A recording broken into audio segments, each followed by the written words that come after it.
we ordered a shit ton of these. Hell yeah. Sadly, they showed up 2 days late because everything is awful. And what are you going to do? Right. But yeah, sorry, I posted that video a little too early. So if you noticed it and then couldn't find it later to show someone, that's why. yeah, It's back now. yeah, we didn't want there to be any confusion. But yeah, everything. That was That totally my bad. Yeah. If you didn't watch it, John made a really cool like promo video for us, for the Cowabunga collection coming out, and then of course it's the one It's the one time game we get like in late existence that we get something late, and that happens. So Yeah. plans of mice and men, and whatever, and such and so forth. Dude, that was fun though. I haven't just made a video because I felt like it in a long time. It was a good. See, the length was nice too. Like it felt like. Yeah. Like one of those ones you could motivate yourself to do, get through it, and then just be like, all right, that's enough. Right. And then I did it in the phone format because I'm trying to learn how to think to make like cool movie decisions in that angle with like, panning and zooms and all that kind of crap. So that was fun. I definitely like doing it. Did you post this on YouTube Shorts as well? I kept trying to, but I couldn't figure out how to do it just to the shorts. Really? You just click on the video button up top there? This one? Yeah. Yeah, and then I did upload, and then it kept making me do it like the normal way. It might just be too long. A few moments later. The branding of Level 7 games. Yeah, I can't remember exactly what we were talking about when we were kind of When like we wrote discussing. that down. Yeah. Well, we were talking about the fact that I smoked pot in this little commercial, actually, that we were just talking about. That's right. Because there was like the internal dialogue when you asked me whether or not that we should include that. And I was like, well, who watches our videos? And I was like, my mom, my uncle. No, I'm just kidding.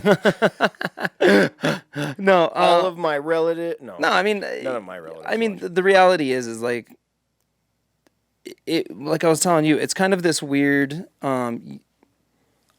almost like natural pull to like really want your own brand. You want it to really identify with you, but you don't want it to be too personal, right? And so you still want it to be this like kind of family friendly, like which it is. Which you know what I mean. I think it is, but I feel like it's this very generic kind of GameStop-y vibe, but also a lot of personality. So it's like you can't have it both ways. That's true. And I feel like the reality is it's like, well, we're in Colorado, ground zero for legal weed. Yeah. We know who our customer base is, and if they don't already smoke weed, well, then at least they're adult enough to fucking. I mean, that people do around us in Colorado. Right. Like, right. Constantly. all day. But yeah, obviously not everybody. Yeah. But, and that's whatever. But I think the thing is we're personally, I'm past the social stigma of it being like it's just like cracking a beer. Like I also opened a beer in there, but we didn't even think about that part. Honestly, I didn't even notice. Yeah, because in the commercial, there's a part where I throw down stuffed Leo, a pizza, bag of chips, controller. Then I throw a beer in his lap, and you hear it crack open, and then I take a hit. Yeah. I don't know. It's just interesting because there is still very much a stigma to weed, for sure. It's also mainly because it's not federally legalized yet. It is very strange. Like, what the It is a fuck? very strange, like, in between. But I guess as far as, like, the branding idea, like, what I think we were talking about going into that was, like, what is, what is the brand identity of Level 7, and how did we get here? Because it's like, obviously it starts with just a name and a logo. And you're like, okay, this is my name, this is my logo. This is the beginning of whatever the brand that I've created is. And then at some point, people start to associate the name and the logo with video games, or maybe they associate it with the mural you put up, or maybe they associate it with the city. You know what I'm saying? Like, it can be... Or the vault, or card games, or yeah. Exactly. So it's like, I feel like my goal is to associate the brand with all of the things that I personally think are super fucking cool. And that's my goal. Is it's like, if I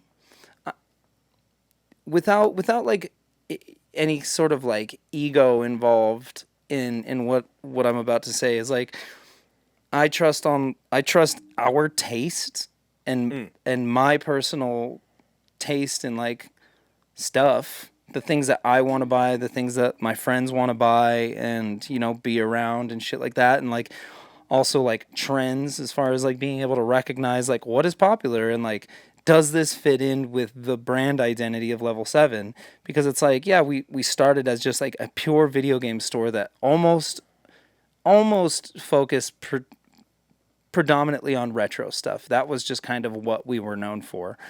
And then, we started doing a lot more new games, so it just became kind of like general video games. And then we started introducing like, the toys. And then once the card stuff was introduced, well, that kind of changed.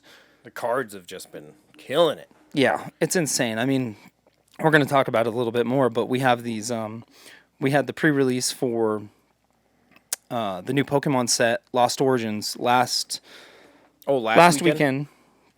And that filled up, 3 weeks in advance. I mean, granted, Pokemon's not giving us a lot of kits to work with, so that's a bummer. You turds? Yeah, because we would have been able to easily get 40 people in there, but instead they only sent us 20 kits. So, I guess they sent us 20 per store, but either way, it was a little more limited than it should have been probably. But anyhow, back to the brand stuff. I think that's all it is, right? Is association. Right. You see the brand or the logo or the name or whatever, and then you're like, okay, this brand represents video games, this cards, Pokemon, the things that I like, right? And I look at it almost like, how they have those like character charts that like kind of pull in one direction or another depending on how you answer it. Right. It's like a web almost. Like, the last one I had to take was just like, how depressed are you? Yeah. Is it because you're a failure? Is it like, right? Like your parents are trying to murder you in your sleep? That all changes the pole of where. Yeah, it's like a Venn diagram of fucked up. Yeah, sure. But that's how I kind of look at it, right? Like there's these spectrums of what Level 7 represents, the items that we choose or the departments that we choose to focus on. So we just introduced manga, and we've been talking about that a little bit. And it's on the forefront of my mind because it's a new department, essentially. It is a new type of item. It represents a different subgenre or a subculture that we haven't really introduced, because it's like we've done the anime statues. We have the plushies. We have the games, obviously. Yep. So it's like...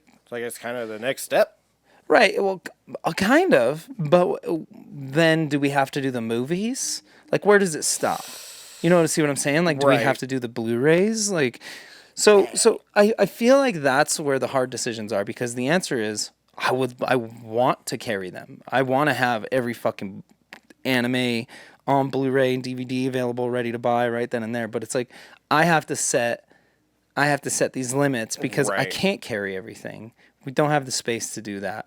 So it's these very like intentional departments and items that we're putting into the stores because we only have so much space, that is going to become an identifier for our brand.